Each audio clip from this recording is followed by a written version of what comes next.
So today we are going to be talking about how to create videos on your website. So I'm in Visual Studio Code, and the first thing I'm going to do is I'm going to create a new file. I'm going to name it video.html. Then I'm going to create the basic structure of a HTML file. Right, so the elements we use to create videos on a website in HTML is called video, right? And this SRC stands for source, so it's a short form of saying source. So this simply means the file location of the video that you want to put on the website. So I've gotten my video, or the video I want to use here, right?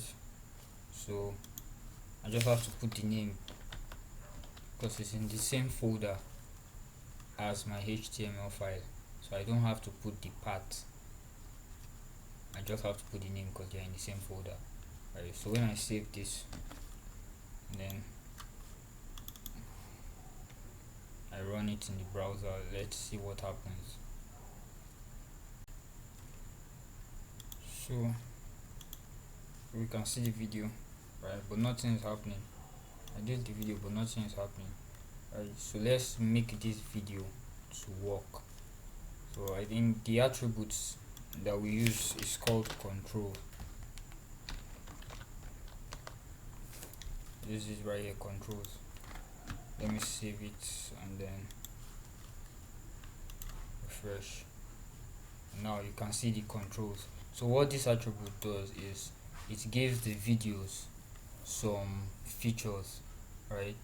So now we can see that now it has a play and pause button, timer, sound, and other features. Now we can play the video.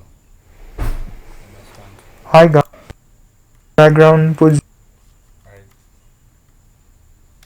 So let's explore other attributes, other HTML attributes that we can use to make this video more interesting, to add more features to this video element. Right. So the first one I'm going to look at is loop. This one just basically starts the video over after it's done. So if I save it and I reload it, then I fast forward it to the very end,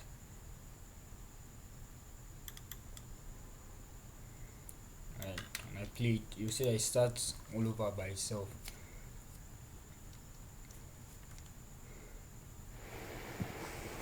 Hi Now it guys, starts over. today in this video we will be learning You see? how to create a website. Right, so let's look at another one. Let's try muted. I come here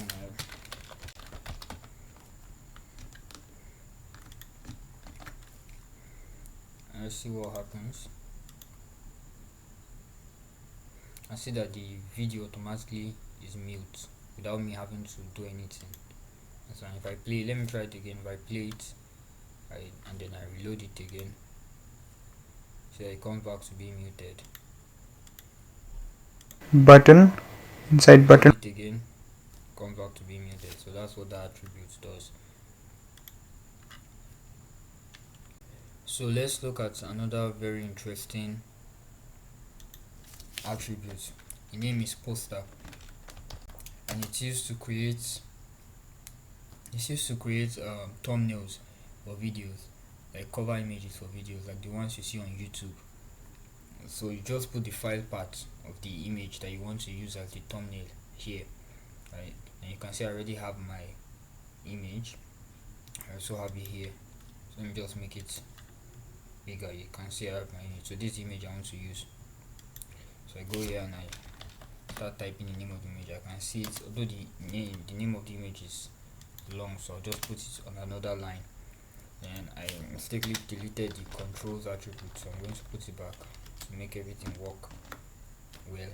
And then I'm going to save it and reload the browser, and then you can see, although the video was resized to the size of the image, but you can see that the image or the cover image or the thumbnail has been applied to the video, right? So let me delete all of this, right?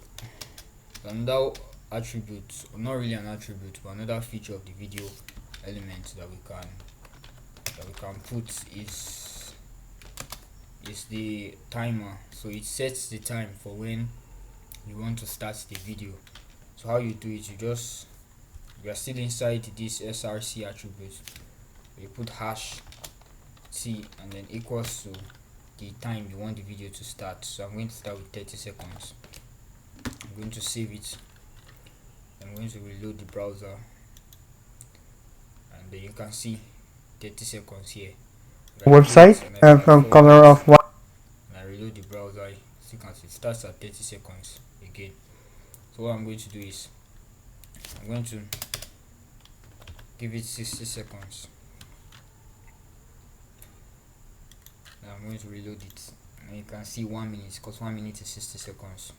So if I fast forward it again with effect, and I reload it, so it starts at 1 minute. So that's what the attribute does. So there are many other attributes that you can use with the video elements to make it more interesting and more functional. Alright, so I think this is where we are going to stop for the video element.